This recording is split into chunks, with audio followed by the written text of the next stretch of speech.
கிறிஸ்துவில் மிகவும் பிரியமானவர்களே, தினம் ஒரு தூதன் வழியாக உங்களை சந்திப்பதிலே பெருமகிழ்ச்சி. இந்த நாளிலே சங்கீதங்களின் புஸ்தகம் 82:1, தேவ சபையிலே தேவன் எழுந்தருளி இருக்கிறார், தேவர்களின் நடுவிலே அவர் நியாயம் விசாரிக்கிறார். இந்த நாள் வாரத்தின் முதல் நாளாக இருக்கிறது. இந்த நாள் சபை கூடி வரக்கூடியதான நல்ல நாள். ஆகவே நாம் எல்லாருமே கர்த்தரை ஆராதிக்க வேண்டும், தொழுது கொள்ள வேண்டும் என்று சொல்லி நாம் அதற்கென்று ஆயத்தமாகி கொண்டிருக்கிறதான ஒரு நல்ல வேலை தான் இந்த வேலை. அருமையானவர்களே, நாம் இன்றைக்கு ஆலயத்துக்கு செல்கிறோம், தேவனுடைய திருச்சபையை நோக்கி நாம் போகிறோம். அங்கே பாருங்களேன், நமக்கு முன்பாக தேவன் அங்கே எழுந்தருளி இருக்கிறார். எழுந்துதல், எழும்புதல், இவை எல்லாமே அடுத்த எல்லைக்கு, அடுத்த நகர்வுக்கு நேராக கொண்டு போய் சேர்க்கிறது என்றுதான் அர்த்தம். அப்போ தேவன் திருச்சபையில் எழுந்தருளி இருக்கிறார் என்றால், உங்களுக்காக எனக்காக காரியங்களை ஏற்கனவே அவர் செய்து முடித்திருக்கிறார், உண்மைதான். ஆகவே கர்த்தர் செயல்படக்கூடியவராக இருக்கிறார், நம்முடைய உணர்வுகளை புரிந்தவராக இருக்கிறார், நம்முடைய எல்லா காரியங்களையும் அறிந்தவராக இருக்கிறார். அப்போது உங்களையும் என்னையும் திருச்சபையிலே அவர் காணும்போது அவர் எழுந்தருளி இருக்கிறாராம்.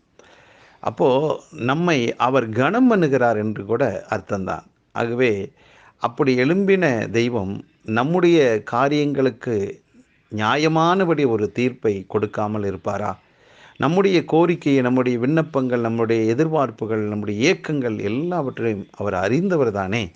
ஆகவே ஆண்டவரை ஆராதிப்பதற்காக நாம் புறப்பட்டு போவோம்.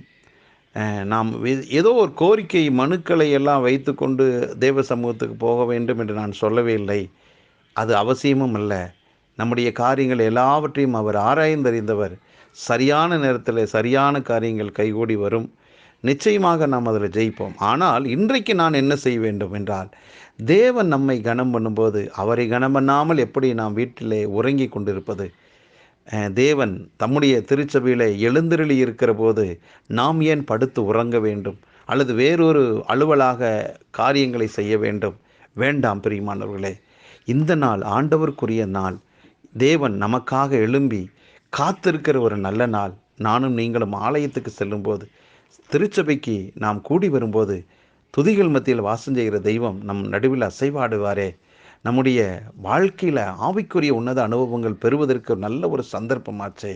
இந்த நாள் தேவ சத்தத்தை கேட்கிற ஒரு நாள், தேவ பிரசன்னத்தை அனுபவிக்கிற நாள், தேவனுடைய மகிமையிலே மூழ்கி போகிற ஒரு நல்ல நாள்.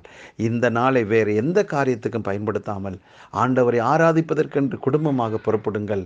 உன்னதமான தேவன், துதிகள் மத்தியில் வாசம் செய்கிற தெய்வம் உங்களை நிச்சயமாக உயர்த்துவார்.